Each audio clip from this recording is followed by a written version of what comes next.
Hello everyone, welcome to crack civil services examination. आज हम 14 मई के करंट अफेयर डिस्कस करेंगे। इसमें फर्स्ट इम्पॉर्टेंट फैक्ट है कि हमारा जो नॉर्थ ईस्ट है वहाँ पे एक ऐसा स्टेट है जो इलेक्शन में शामिल रहा, असम। तो वहाँ अभी नए सीएम बने हैं हिमांता विश्वा शर्मा, ठीक है, जो कि 15 नंबर के सीएम हैं हिमांता विश्वा शर्मा, जिनकी ये जो सरकार बनी है वो गठबंधन से बनी है। मतलब इसमें BJP plus Assam Gana Parishad plus UPPL है ना। तो ये तीन ऐसे इनके गठबंधन से ये सरकार बन गई।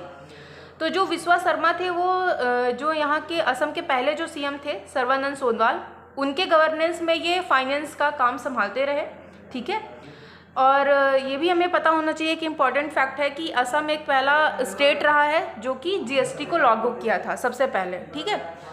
अब हम इसका जो जियोग्राफिकल एरिया है वो भी हम जान लेते हैं कैसा है।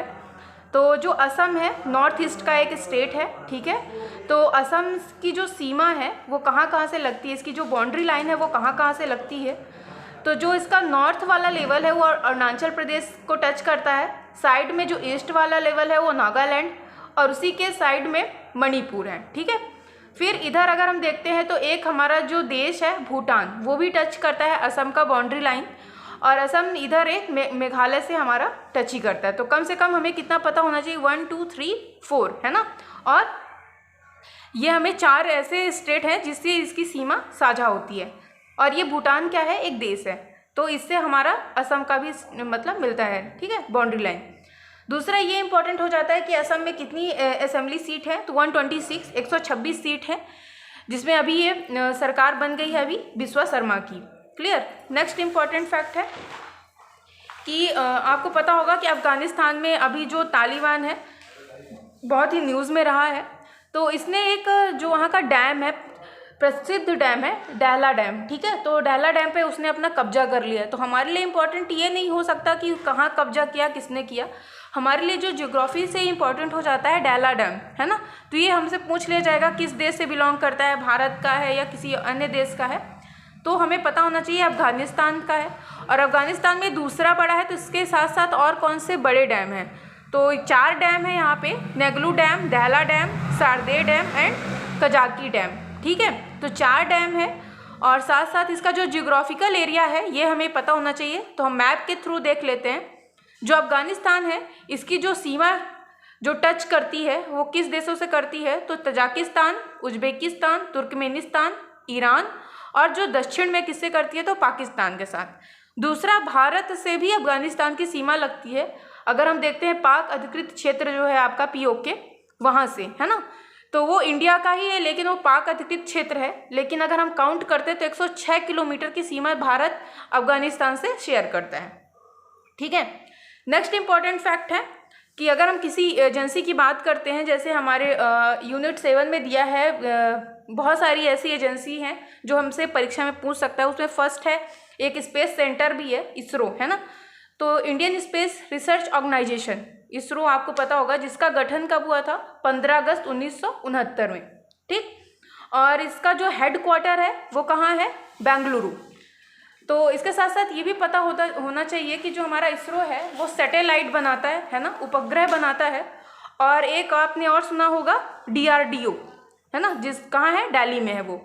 तो डीआरडीओ क्या बनाता है, मिसाइल। और हमारा जो इसरो है वो क्या बनाता है, सैटेलाइट, ठीक है। तो सैटेलाइट जो प्रक्षेपण होता है इसका जो, वो कहाँ होता है, श्रीहरिकोटा, आंध्र प्रदेश में, ठीक है। तो ये हमें क्लियर होना चाहिए। साथ ही साथ जो इसरो है उसका जो आदर्श वाक्य कई बार पूछ लिया जाता है, तो वो हमें पता होना चाहिए। वो क्या है, मानव जाति की सेवा में अंतरिक्ष प्रौद्योगिकी, ठीक है। तो ये हमें याद होना चाहिए।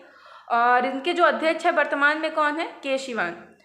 तो बहुत सारे ऐसे इम्पोर्टेंट वर्क करता है इसरो हमारे लिए, भारत के लिए बहुत सारी ऐसी अंतरिक्ष संबंधी तकनीक उपलब्ध कराता है। साथ ही साथ जो भी स्वदेशी उपग्रह है ना, इस और जो इसके प्रक्षेपण में वर्क करता है ये हमारा, है ना। तो ये हमें पता होना चाहिए। और इसके पहले बहुत ऐसे महत्वपूर्ण कार्य इसरो ने किए हैं जो वर्ल्ड में किसी ने मतलब फर्स्ट टाइम में नहीं कर पाया, जैसे कि मंगलयान, है ना। प्रथम प्रयास में ही इसरो सफल रहा 2014 में अगर देखा जाए। और साथ ही साथ 2017 में 39 जो इसकी उड़ान थी PSLV C-37 उसमें इसने 104 उपग्रहों को एक साथ ही प्रक्षेपण किया था, है ना। तो ये बहुत सारी ऐसी भूमिकाएं हैं जो इसरो के द्वारा की गई हैं, ठीक है।